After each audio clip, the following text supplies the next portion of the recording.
We continue to preview the 2025 college volleyball season. Our stop today is Olathe, Kansas, and we get to visit with Molly Karagyaurov, who is the head volleyball coach for the MidAmerica Nazarene Pioneers. Coach, it's a privilege to have you visit with us today. And last year, let's start right there really quickly, winning season 19 and 13. You won 8 of your last 10. You make it to the Hart Tournament Championship match and lost to Benedictine, but credit to you. It was you had them one time earlier in the season. You took them to 5 in the final. So if you're going to go out, that's a pretty strong way to go out. Talk about last year a little bit.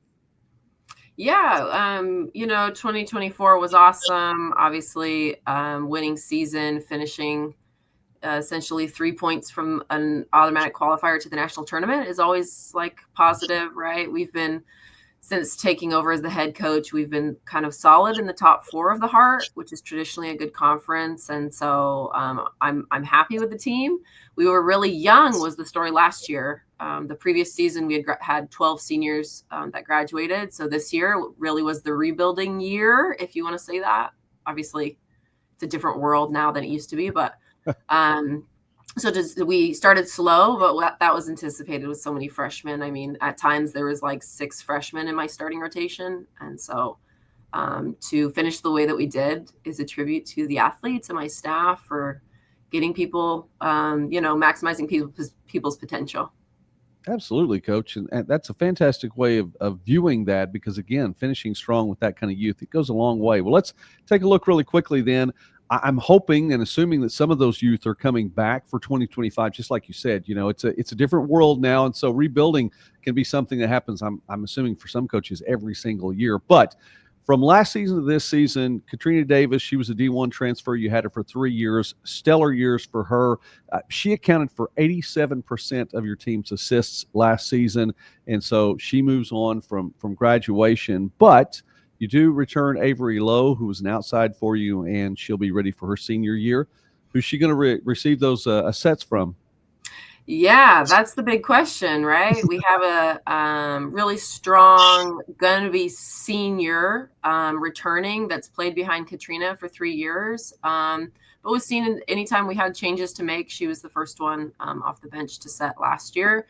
Her name's Alex Cummins. So she's returning. Not only is Alex a heck of a volleyball player as far as running the offense, she can do it, but also an incredible culture kid, one of the smartest people on campus. And I don't mean that, like any kind of, not practical way. She's a very intelligent person, which is fun.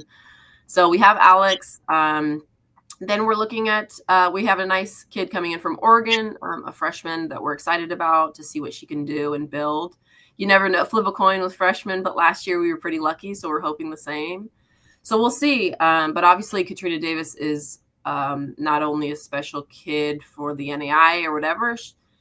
She was one of those athletes that, you maybe coached 2 or 3 of those type of kids in your career. And she was that for me and for the program. So that's a big loss for sure. Absolutely. You mentioned freshmen. Let's talk about another one, Emily Mathis, who came in. And I know, as you were saying, a number of freshmen had quality time for you. Mathis was one of those, and really a strong force for your defense. I mean, she had better than 5 sets or 5 digs per set. So she stick around. And how do you build on the defense? Who's going to be there for you on the defense? Yeah, I mean, Emily's huge. So earned the libero position pretty early on and kept it. She definitely found more of a rhythm as she got in her system and started to understand a little bit more of what was going on. More blocks were closed in front of her, which always helps the defense as a whole.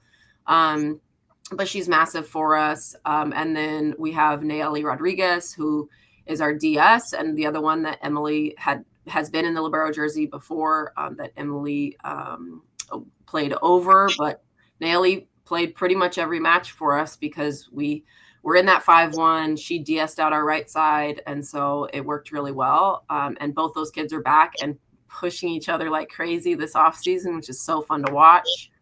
But honestly, it's like you mentioned Avery on the offensive side. We have like true 6 rotation pins right now, especially on the left side.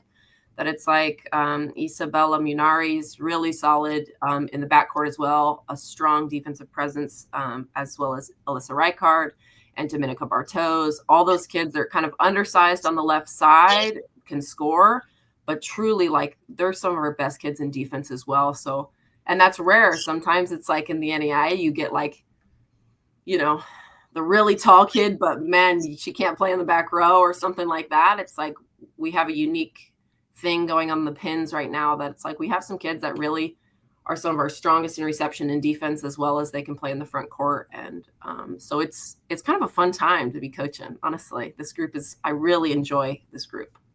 That's fun to hear, Coach. I always like to hear when coaches are having fun too, and I would imagine something like that translates to the players, and it's reciprocal. It goes back and forth. If you're having fun, they're going to have fun. If they're having fun, hopefully you can have fun with that as well. We're visiting now with Molly Karagyaurov, who is the head volleyball coach, women's volleyball coach at MidAmerica Nazarene. And I encourage you, please take the time, like this video, subscribe to the channel, Midwest Sports Net. We talk about small college sports and more throughout the Midwest and beyond. Coach, I have to ask you this really quickly. Does anyone ever call you Coach K? I do get that. For people who don't know me, they automatically go Coach K. I when I met my very good looking, very thick accent husband, and I realized, oh, what a last name this guy has. I decided, oh man, I kind of have a decision to make here. What am I going to do? When we got married the first time, I had gone I was still playing. And so I went to play, and everyone overseas was like, oh, what are we going to do with this last name? All the people in the gym are like, how do we say it? How do we do it? And so I said, I'm good with Molly. You can just call me. It's like Beyonce. Everyone knows who that is. It's just Molly. And so most people call me Coach Molly. Here, they definitely call me Coach Molly. But people who don't know me, or, like in the gym, sometimes they do a Coach K, Molly K. So it doesn't bother me at all. My husband has a really good sense of humor about it, always has, because his entire name is difficult, whereas at least I have a first name who's like a little bit easier for, at least in America, So yeah, but I'm curious. It's okay. That was a legitimate question. I got to looking at it and thought, I wonder, I'll bet that's she's probably heard that before at some point in time. Yes. You talk about overseas too, and you had a couple of stints playing overseas. Is the game different overseas than it is here? Are there some big differences, small differences, and if so, has that had an effect on your coaching? Yeah, massively. I played at MNU, and so I'm an alum. Coming back here is a dream to coach. But I tell people, I'm like, I really wasn't that good of a player until I went overseas, just because it is a different game, less substitutions, more time to train, less amount of games. You're playing a 9-month season, whereas in the US, obviously the system is just built differently. And there's pros and cons to both, I think. But as far as just making me more aware of how good you can get and how much training you can actually develop yourself in the skill set and in the technique was huge. And so having 9 months where it's like, oh man, I don't have class to go to. They're just paying me to play volleyball is wild. So it's like you get up, you sauna, you ice bath, you do the gym, you roll, you have a little serve and pass, you train again.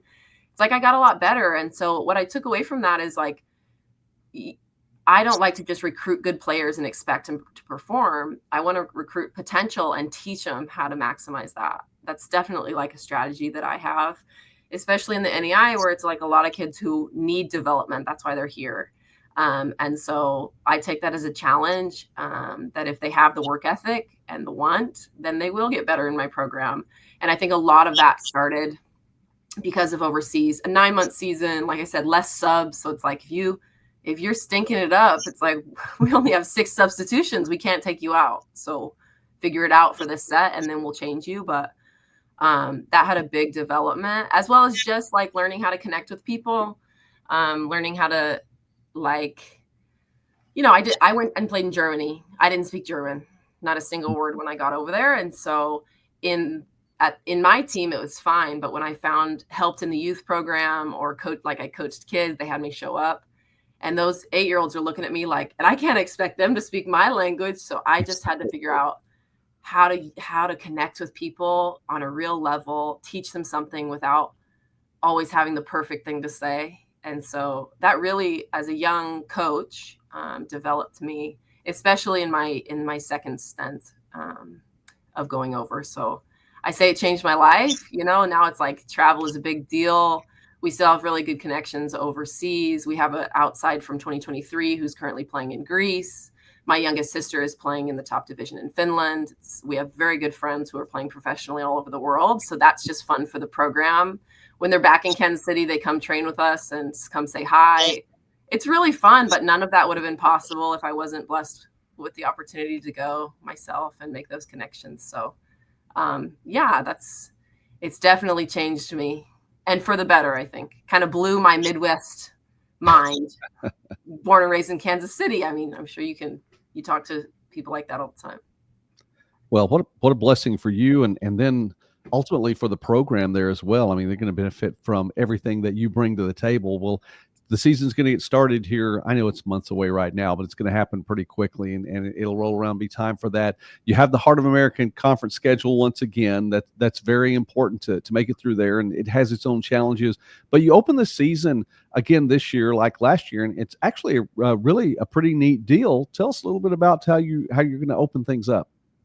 Yeah, so basically when I played here, obviously assisted kind of a well-known coach in the NAIA when I first was at MNU assisting to get my master's, Kristen Steele.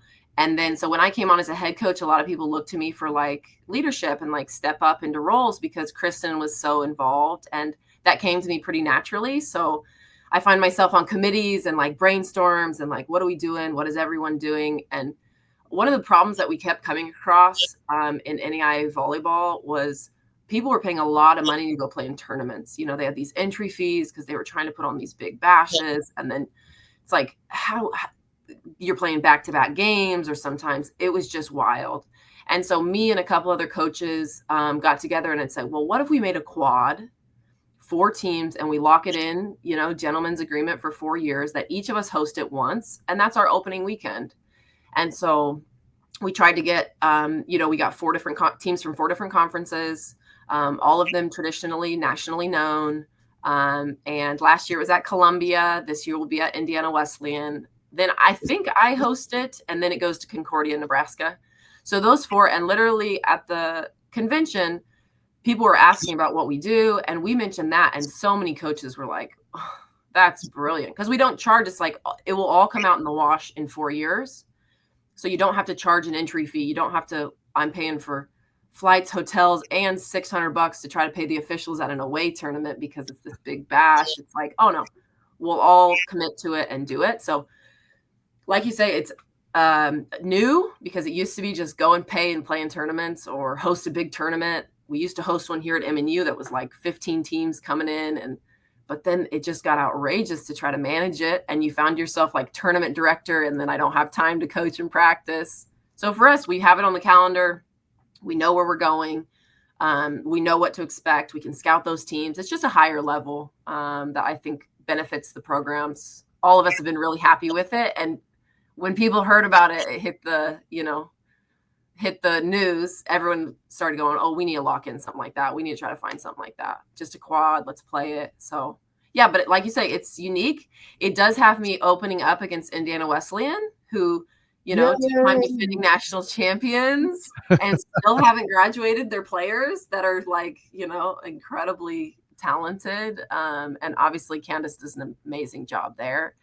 And I said it before joking, I think it's like 64-2 in the last 2 years because they went undefeated and only dropped 2 games last year. So they're really good. Credit to her, but that's exactly why I want to play them. Put them on my schedule. Let's do it. So, but yeah, kind of a cool thing. Good opportunity for the kids, and just kind of trying to be on the cutting edge of like, how do we do more with less as everyone's pinched a little bit in today's world, and trying to figure out how to make this work. And that's what we've come up with.